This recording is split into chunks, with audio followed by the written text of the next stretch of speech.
अपने को आत्मा समझकर मुरली सुनिएगा कि परमात्मा हम आत्माओं से बात करते हैं।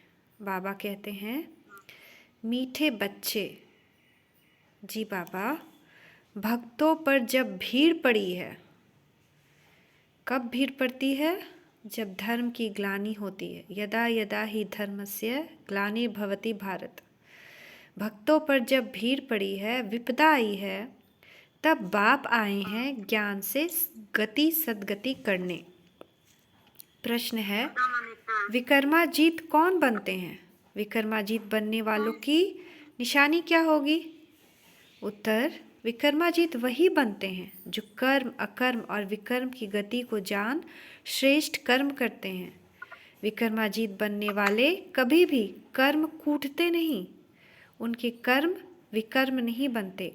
तो अभी जो संवत चल रहा है वो युग में कौन सा संवत है? विकर्म संवत। और एक समय था, उस समय था विक्रमाजीत संवत। तो जब हम आज योग करके अपने कर्मेंद्रियों पर काबू कर लेते हैं कि कोई कुछ कर रहा है, हम पे कोई फ़र्क नहीं हो, दुआ ही निकले, दुआ ही दें, तो क्या हो जाते हैं हम लोग? विक्रमाजीत हो जाते हैं। और तभी हम लोग उस संवत में आते हैं, विक्रमाजीत संवत में। अभी कलयुग में विकर्म संवत है। जितना भी कैलेंडर देखिएगा उसमें लिखा होगा विकर्म संवत। रुकिए, आपको दिखा रहे हैं।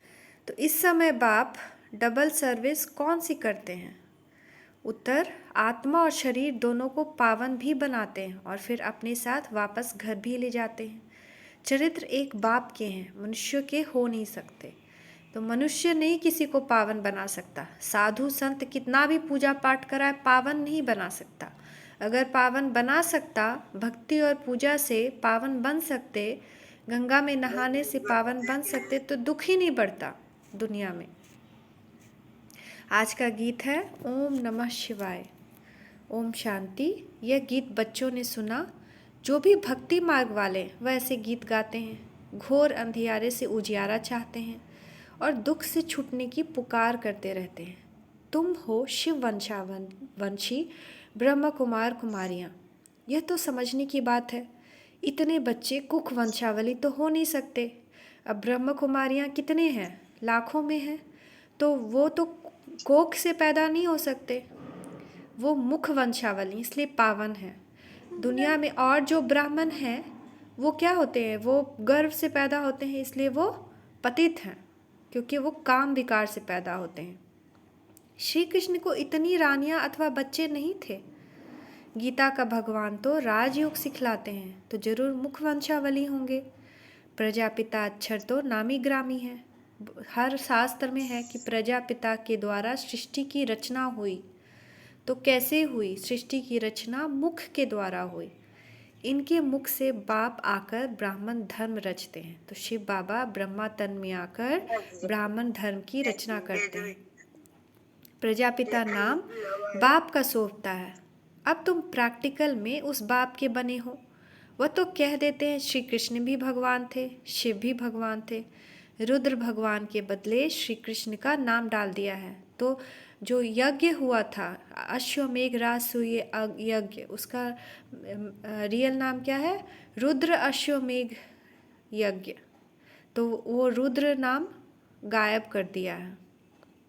क्यों गायब हो गया? क्योंकि ये ज्ञान, गीता का ज्ञान अभी दे करके बाबा गए, भगवान शिव अभी दे करके गए, फिर विनाश हुआ। उसके बाद सत्युग त्रेता में तो कोई भगवान को याद नहीं करता। फिर द्वापर से धर्म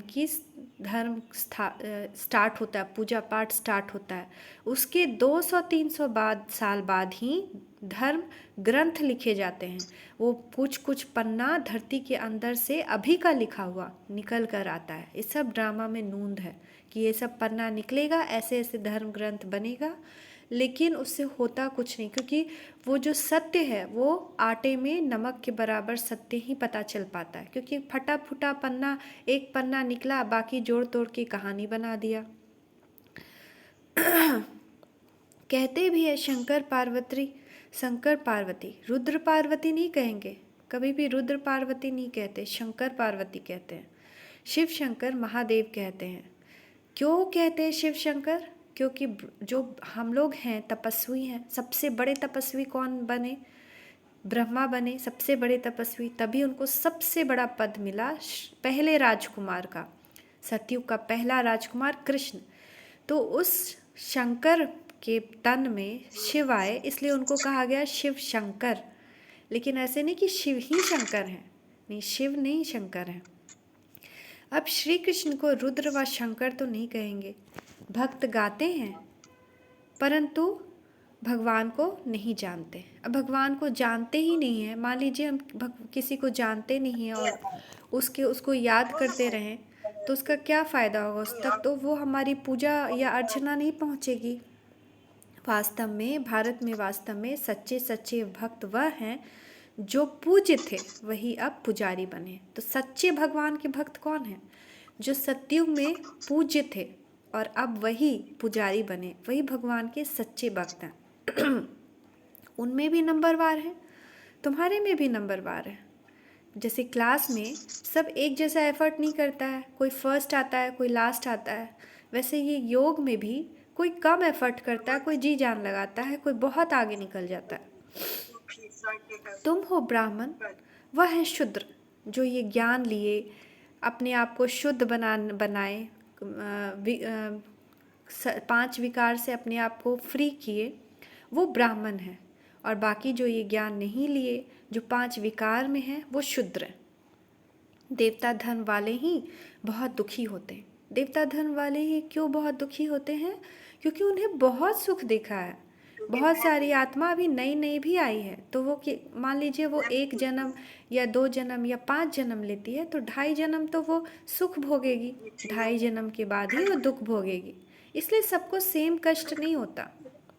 हम लोग शुरू से हैं, इसलिए हम लोग ज़्यादा सुख देखे और अब ज़्यादा दुख भी देखते हैं। अब तुम्हारा दर दर भटकना बंद हो गया आधा कल्प के लिए। यह राज भी तुम ब्राह्मण ही जानते हो, सो भी नंबरवार। लेकिन ये बात भी सब लोग नहीं समझ पाते, कोई कोई जिन्होंने कल्प पहले जितना पुरुषार्थ किया था उतना ही अब करते हैं। ऐसे नहीं जो ड्रामा में होगा फिर भी पुरुषार्थ का नाम आता है। ऐसे नहीं छोड़ के बैठ जाना चाहिए कि अगर हमको जाना होगा, किस्मत में होगा तो हो जाएगा। अपना एफर्ट लगाना है, अपना प्रयास करना है। बाबा की याद में रहना वही मेहनत है, क्योंकि माया भुला देती है। माया एक परिस्थिति लेकर आती है, हम हाय हाय करते हैं, बाबा को भूल जाते हैं। बीमार पड़ जाते हैं, बॉडी की तरफ ध्यान चला जाता है, बाबा को भूल जाते हैं। कोई डांट देता है, हम उस डांट से रोने लगते हैं, बाबा को भूल जाते हैं। तो ड्रामा को बच्चों से पुरुषार्थ कराना ही है, जैसा पुरुषार्थ वैसा पद मिलेगा। हम जानते हैं कल पहले भी ऐसा पुरुषार्थ किया था, ऐसे सितम हुए थे, यज्ञ में विघ्न पड़े थे। तुम बच्चे जानते हो बाबा फिर से आया हुआ है। कल पहले भी इसी समय आया था जबकि अंग्रेजों का राज्य था, जिन्हों से कांग्रेस ने राज्य लिया, फिर पाकिस्तान हुआ। यह कल्प पहले भी हुआ था। गीता में यह बातें नहीं हैं, आखिरीन समझ जाएंगे कि बरोबर अब वही समय है।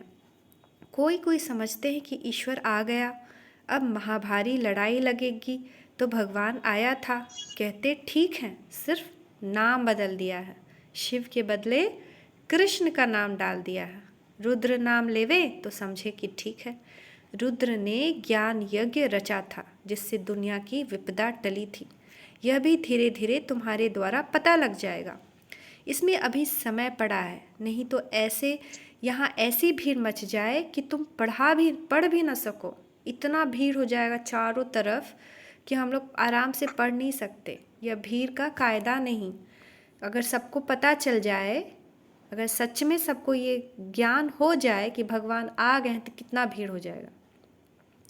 लेकिन ये कायदा नहीं है, गुप्त वेश में काम चलता रहेगा। अब कोई बड़ा आदमी यहाँ आए तो कहेंगे इनका माथा खराब है, यह तो बाप तुम बच्चों को पढ़ा रहे हैं। अब सब लोग ये समझ नहीं सकता। जो देवी देवता धर्म का होगा उसी के बाद समझ में ये बात आएगी। बाकी लोग को लगेगा कि अरे ये लोग क्या कर रहे हैं, ये बूढ़ा कौन है, ये ब्रह्मा कौन है, इसके तन में भगवान कहाँ से आ गए। ये सब प्रश्न और संशय उठता है। लेकिन जो कल्प पहले वाली आत्मा होती है वो एकदम तुरंत पहचान जाती है। थोड़ी पुरा नई आत्मा होती है, जैसे जो पहले जन्म सतयुग से आई वो हो गए बड़े भाई, और जो त्रेता में आई वो हो गए छोटे भाई। तो छोटे भाई जो त्रेता में आए हैं थोड़ा लेट समझेंगे। देवता धर्म तो भगवान आकर रचेगा ना, वह अब आया है नई दुनिया रचने, भक्तों की भीड़ उतारने, विपदा उतारने। विनाश के बाद तो कोई दुख होगा नहीं। वहाँ सतयुग में भक्त नहीं होते। सतयुग में ना कोई भगवान को याद करता है, ना कोई भक्त होता है वहाँ पे। न कोई ऐसे कर्म करेंगे जो दुखी हो, क्योंकि वहाँ कर्म अकर्म होता है, न सुकर्म न विकर्म, अकर्म, कोई इफेक्ट नहीं। बम्बई से रमेश भाई का फ़ोन आया था। बाप दादा चले आते हैं तो बच्चे उदास होते हैं। तो उस वक्त जब बाबा जाते थे सब जगह बताने, मुरली सुनाने, और जब वापस आते थे सब बच्चे उदास हो जाते थे कि मुरली अब कौन सुनाएगा, क्योंकि उस वक्त इतना टेक्नोलॉजी नहीं था। जैसे स्त्री का पति विलायत में जाता है तो याद में रो पड़ती है, वह है जिस्मानी संबंध। यहाँ बाबा के साथ है रूहानी संबंध। बाबा से बिछुड़ते हैं तो प्रेम के आंसू आ जाते हैं। जो सर्विसेबल बच्चे हैं बाबा को उनका कदर है, सपूत बच्चों को फिर बाप का कदर रहता है। शिव बाबा का तो बहुत ऊंचे से ऊंचा संबंध है, उनसे ऊंचा संबंध तो कोई होता नहीं, सबसे ऊंचा शिव बाबा है।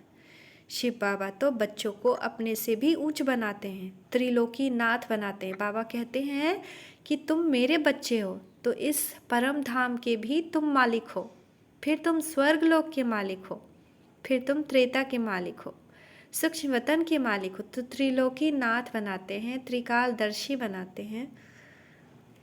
अपने से भी ऊंचा भगवान हम बच्चों को बनाते हैं, तो क्या कितने लकी हुए। शिव बाबा पावन तो तुम बनते हो, परंतु बाप समान एवर पावन नहीं हो सकते। हम लोग अभी पवित्र तो बन जाएंगे, तभी इस दुनिया को छोड़कर परम धाम जा सकेंगे, लेकिन एवर पावन नहीं रहते हैं। शिव बाबा एवर पावन है, क्योंकि वो जन्म नहीं लेते। हम लोग फिर से सतयुग त्रेता के बाद द्वापर में अपवित्र बनते हैं। हाँ, पावन देवता बनते हो। बाप तो ज्ञान का सागर है, हम कितना भी सुने तो भी ज्ञान सागर नहीं बन सकते। वह ज्ञान का सागर, आनंद का सागर है। बच्चों को आनंदमय बनाते हैं और तो सिर्फ नाम रखवाते हैं। इस समय दुनिया में भक्त माला बड़ी लंबी चौड़ी है। तुम्हारी है 16,108 की माला। तो जो 16,108, पहले 8 सबसे करीबी है बाबा के, फिर 108 उससे कम करीबी, फिर 16,108। तो जो जैसा पुरुषार्थ करता है वो उस नंबर में आता है। भक्त तो करोड़ों हैं। यहाँ भक्ति की बात नहीं, ज्ञान से ही सद्गति होती। कितना भी भक्ति कर ले बाबा के करीब नहीं जा सकते। जब तक हम ज्ञान नहीं पढ़ेंगे, मनन चिंतन नहीं करेंगे, योग नहीं करेंगे, तब तक भगवान के करीब नहीं आ सकते। अब तुमको भक्ति की जंजीरों से छुड़ाया जाता है। बाबा कहते हैं सब भक्तों पर जब भीड़ होती है तब मुझे आना पड़ता है, सभी की गति सद्गति करने। स्वर्ग के देवताओं ने जरूर ऐसे कर्म किए हैं, तब तो इतना ऊंचा पद पाया है। देवता कैसे बने, इस पे मनन चिंतन करना चाहिए, सोचना चाहिए कैसे देवता बन गए, कौन बनाया उनको देवता। कुछ तो कर्म किए होंगे ऐसा जिससे उनको इतना महान पदवी मिला। कर्म तो मनुष्य के चले आते हैं, परंतु वहाँ कर्म कूटते नहीं, यहाँ कर्म विकर्म बनते हैं, क्योंकि माया है। सतयुग में माया होती नहीं, तुम विकर्मा जीत बनते हो। जिन बच्चों को अभी कर्म अकर्म और विकर्म की गति समझाता हूँ वही विकर्माजीत बनेंगे, मतलब हम लोग विकर्माजीत बनेंगे। कितना अच्छा है। हम लोग को हमेशा अपने आप को याद दिलाना चाहिए कि हम वही कल्प पहले वाली विजयी रतन आत्मा है। बाबा के मस्तक मणि हैं, उनके दिल तख्त नशीन हैं। कल्प पहले भी तुम बच्चों को राजयोग सिखाया था, वही अब भी सिखला रहा हूँ। कांग्रेसियों ने फिरंगियों को निकाल राजाई से राजाई छीन ली और राजा नाम ही गुम कर दिया। तो कांग्रेस ने अंग्रेज़ों से भारत को आज़ाद करवा दिया, लेकिन राजाएं भी ख़त्म करवा दी। राजा का जो प्रथा चलता था कि राजा होती थी प्रजा होती थी, वो भी ख़त्म। तो 5,000 वर्ष पहले भारत राजस्थान था, पूरा भारत राजाओं का स्थान था। राजस्थान लक्ष्मी नारायण का राज्य था, देवताओं का राज्य था। तो परिस्तान था, परियों का देश। जरूर उन्हों को भगवान ने राजयोग सिखाया होगा, तब उन्हों का नाम भगवती भगवान पड़ा। परंतु अभी अपने में ज्ञान है तो हम भगवती भगवान नहीं कह सकते। अभी हम अपने आप को भगवती भगवान नहीं कह सकते, क्योंकि पवित्र नहीं बने हैं। नहीं तो यथा राजा रानी तथा प्रजा भी भगवती भगवान होने चाहिए। अगर अभी हम अपने आप को बोलें कि हम तो राजा हैं, भगवती भगवान है, तो प्रजा भी वैसी होनी चाहिए ना। बट प्रजा भी सारी पतित है, परंतु ऐसे हो नहीं सकता। लक्ष्मी नारायण का नाम भी प्रजा में कोई अपने ऊपर रख न सके, लॉ नहीं है। लक्ष्मी नारायण की डायनेस्टी में किसी का नाम लक्ष्मी या नारायण नहीं हो सकता। अभी देखिए कितने लक्ष्मी हैं, कितने नारायण हैं अपना नाम रखे हुए हैं, लेकिन वो ट्रू लक्ष्मी नारायण तो नहीं है। लेकिन लक्ष्मी नारायण का जब राज्य होता है तो उसमें एक ही लक्ष्मी और एक ही नारायण रहता है, बाकी सबका अलग नाम होता है। विलायत में भी राजा का नाम कोई अपने ऊपर नहीं रखेंगे, किंग जॉर्ज 7, किंग जॉर्ज 8 ऐसे कोई नहीं रखेंगे अपना नाम। उनकी बहुत इज्जत करते हैं। तो बच्चे समझते हैं 5000 वर्ष पहले बाप आया था, अभी बाप आया है दैवी राजस्थान स्थापन करने। शिव बाबा का आना भी अब हुआ है। वह है पांडवों का पति, ना कि श्री कृष्ण। श्री कृष्ण नहीं, श्री कृष्ण के अंतिम जन्म में उनके तन में आए। बाप पंडा बनकर आया है वापस ले जाने। यहाँ संसार का पंडा क्या करता है, हम लोग को मंदिर घुमाता है, शारीरिक उसको कह सकते हैं, क्या उसको कहते हैं, टूर करवाता है। लेकिन ये रूहानी पंडा बाप बनकर आया है, और हम लोग को कहते हैं कि तुम भी पंडा बन करके सबको बाप का पता दिलाओ और नई सतयुगी दुनिया रचने के लिए। तो जरूर ब्रह्मा द्वारा ही ब्राह्मण रचेंगे। ब्रह्मा के द्वारा रचा गया तभी तो ब्राह्मण नाम पड़ा। मुख्य गीता को ही खंडन कर दिया है। अब बाप समझाते हैं, मैं श्री कृष्ण नहीं हूँ, मुझे रुद्र व सोमनाथ कह सकते हैं। तुमको ज्ञान सोम रस पिला रहा हूँ, बाकी लड़ाई आदि की कोई बात नहीं। तुमको योग बल से राजाई का माखन मिल जाता है। श्री कृष्ण को माखन जरूर मिलता है। यह श्री कृष्ण के अंतिम जन्म की आत्मा। इनको ब्रह्मा यानी ब्रह्मा सरस्वती को भी बाप ऐसे कर्म सिखलाए जो भविष्य में लक्ष्मी नारायण बन जाते हैं। यह लक्ष्मी नारायण ही छोटेपन में, बचपन में उनका नाम है राधे कृष्ण। जब वो बड़े होते हैं तो उनका नाम होता है लक्ष्मी नारायण, उनकी शादी होती है। बट दुनिया में तो राधा को कह दिया कि उसका ऑलरेडी शादी हुआ था, फिर वो पति को छोड़कर कृष्ण के साथ आई। ये सब दंत कथा है। भगवान कहते हैं राधा अलग राज्य में थी, कृष्ण अलग राज्य में, दोनों बचपन में थे। जब वो बड़े हुए, उनकी शादी हुई, वो लक्ष्मी नारायण बने। और जिस दिन नारायण की तख्त गद्दी नशीन हुए यानी महाराजा बने, उस दिन स्टार्ट हुआ 111 डेट। इसीलिए लक्ष्मी नारायण के साथ राधे कृष्ण का भी चित्र दिया है। बाकी इनकी कोई बड़ाई नहीं है, चरित्र है एक गीता के भगवान की। वह शिव बाबा बच्चों को भिन्न भिन्न साक्षात्कार कराते हैं, बाकी मनुष्य के कोई चरित्र नहीं। क्राइस्ट आदि ने भी आकर धर्म स्थापन किया, सो तो सभी को अपना पाठ बजाना ही है। इसमें चरित्र की तो कोई बात ही नहीं, उसमें किसी का चरित्र नहीं, उसका पाठ है। क्राइस्ट आया, नानक आए, सब अपना अपना काम करके गए, कोई चरित्र की बात नहीं। बट पतित पावन सिर्फ एक बाप है, वह कोई को गति नहीं दे सकते। कृष्ण देवी देवता किसी की मुक्ति नहीं करा सकते। अब बेहद का बाप कहते हैं, मैं तुम बच्चों की डबल सर्विस करने आया हूँ, जिससे तुम्हारी आत्मा और शरीर दोनों पवित्र हो जाएंगे। सभी को वापस घर मुक्ति धाम में ले जाता हूँ, फिर वहाँ से अपना अपना पाठ बजाने आएंगे। कितनी अच्छी रीति बच्चों को समझाते हैं। इन लक्ष्मी नारायण के चित्र पर समझाना बहुत सहज है। त्रिमूर्ति और शिव बाबा का चित्र भी है। कोई कहते हैं त्रिमूर्ति ना हो, जैसे कोई कहते हैं श्री कृष्ण के चित्र में 84 जन्म की कहानी ना हो। लेकिन हम तो सिद्ध कर बतलाते हैं, जरूर पहले नंबर वाले श्री कृष्ण को सबसे जास्ती जन्म लेने पड़ेंगे। नई नई पॉइंट्स तो रोज आती है, परंतु धारणा भी होनी चाहिए। जब हम इस पे सोचेंगे ना तो अपने आप जैसे कि एक ज्ञान जैसे कि बह कर आते रहेगा मनन चिंतन करने से, क्योंकि वो सारा ज्ञान हमारे सब कॉन्शियस और अनकॉन्शियस माइंड में स्टोर्ड है। हम वहीं से तो आए हैं ना, सब कुछ देखते हुए आए हैं, तो हमने उस बुद्धि, हमारी बुद्धि में वो बंद है। जब हम योग करते हैं तो वो खुलता है, राज खुलता है, और वो सब कुछ हमको पता लगने लगता है कि हाँ ये सब हुआ था। मनुष्य थोड़ी कोई भी चित्र का अर्थ समझते हैं, उल्टा सुल्टा चित्र बना देते हैं। नारायण को 2 भुजाएं तो लक्ष्मी को 4 भुजाएं दे देते हैं। सतयुग में इतनी भुजाएं होती नहीं, किसी को भी 4 हाथ नहीं हो सकता, 8 हाथ नहीं हो सकता। सूक्ष्म वतन में तो है ब्रह्मा विष्णु शंकर, उनको भी इतनी भुजाएं हो नहीं सकती। मूल वतन में है निराकारी आत्माएं, फिर ये 8-10 भुजा वाले कहाँ के रहने वाले हैं? मनुष्य सृष्टि में रहने वाले पहले पहले लक्ष्मी नारायण 2 भुजा वाले, पर उनकी 4 भुजाएं दे दी हैं। नारायण को सांवरा तो लक्ष्मी को गोरा दिखाते हैं, तो उनके जो बच्चे होंगे वो कैसे और कितनी भुजाओं वाले होंगे? अब 4 भुजा वाला कोई अगर होगा तो उसका बच्चा भी 4 भुजा वाला होना चाहिए, बट ऐसा होता नहीं। क्या बच्चे को 4 भुजा और बच्ची को 2 भुजा होगी? ऐसा होगा क्या? ऐसे ऐसे प्रश्न पूछ सकते हो। बच्चों को समझाया है, हमेशा ऐसा समझो कि हमको शिव बाबा मुरली सुनाते हैं, कभी ये ब्रह्मा या और कोई नहीं सुनाते। शिव बाबा कहते हैं मैं गाइड बनकर आया हूँ, यह ब्रह्मा है मेरा बच्चा, बड़ा बड़ा बच्चा कौन है बाबा का? शिव बाबा का ब्रह्मा, इसलिए उसको दादा कहते हैं, बड़े भैया।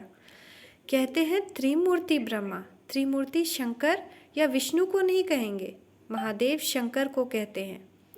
महादेव कहा जाता है शंकर को, शिव को नहीं। फिर त्रिमूर्ति ब्रह्मा क्यों कहते हैं? इसने प्रजा रची है, तो यह शिव बाबा की युगल बनते हैं।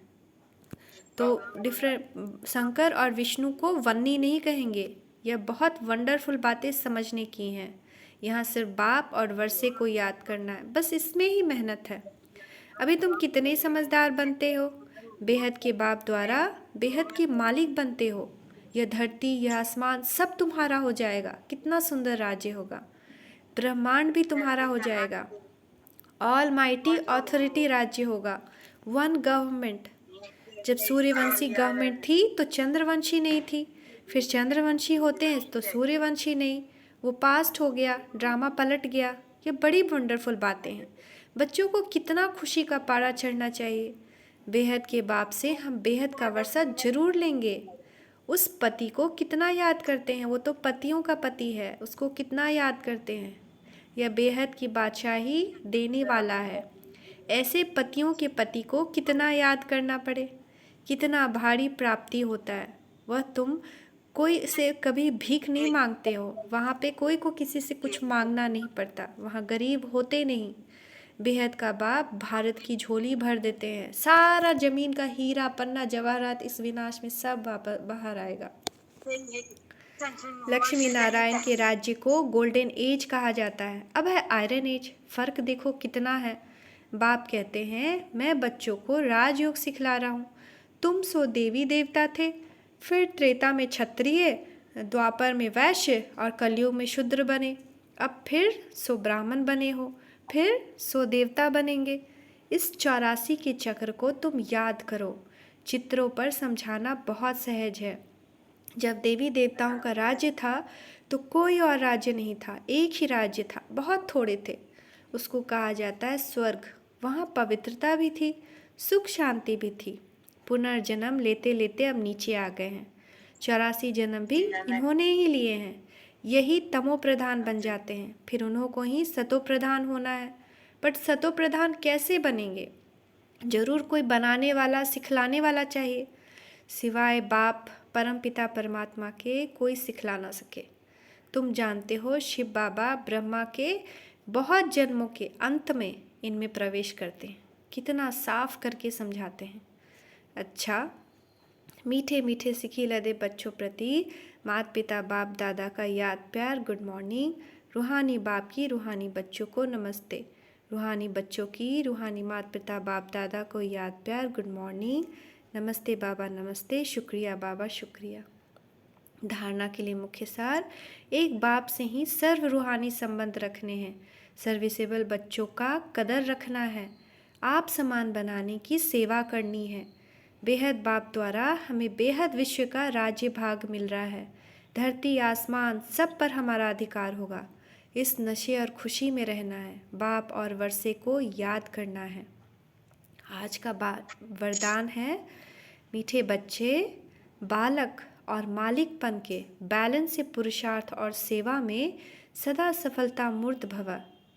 बालक और मालिकपन मत माना जैसे कि हमने किसी को कुछ एडवाइस दिया मालिक बन करके कि देखो ये गलत है, मत करो, मगर कोई दूसरा सुन नहीं रहा है, बहस करना चाहता है, तो उस वक्त पीछे हो जाना चाहिए, बालक बन जाना चाहिए। ठीक है, एक्सेप्ट कर ले, तो इससे विवाद से बचेंगे। ये हमेशा ट्राई करना चाहिए हर जगह।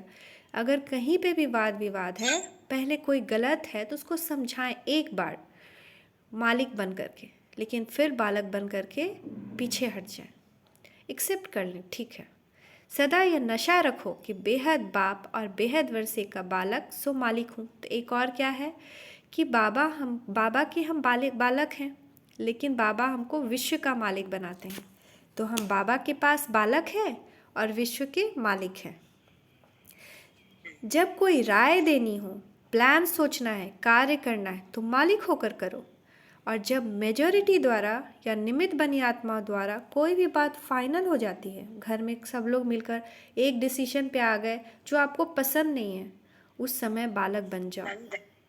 जिस समय राय बहादुर बनना है, किस समय राय मानने वाला, यह तरीका सीख लो तो पुरुषार्थ और सेवा दोनों सफल रहेंगे। आज का स्लोगन है, निमित्त और निर्माण चित बनने के लिए मन और बुद्धि को प्रभु अर्पण कर दो। क्या होता है कि निर्माण यानी नम्रता, मालिक और बालकपन का बैलेंस तभी हो सकता है जब हमारे अंदर निमित्त का एहसास हो कि हम निमित्त हैं, हम यहाँ के कोई मालिक नहीं हैं, किसी के मालिक नहीं बन सकते, निमित्त हैं, इन सब आत्माओं के कल्याण के निमित्त हैं। और पोलाइट रहना है, नम्र बनना है, निर्माण चित्त। और वो कब बन सकते हैं, जब अपना तन मन धन सब प्रभु अर्पण कर दिया कि मेरा कुछ नहीं, जो है सब तेरा, बच्चे तेरे, ये पूरा परिवार तेरा, ये घर तेरा, जो बोल रहा है तुमको मिल रहा है, हमको नहीं। तो जब हम ये कर दिए तो फिर हमको मान अपमान सम्मान इस फीलिंग के फ्लू से हम बचे रहेंगे। कभी ये फीलिंग का फ्लू नहीं लगेगा हम लोग को। तो तेरा तुझको अर्पण क्या लागे मेरा। ओम शांति, ओम शांति, ओम शांति।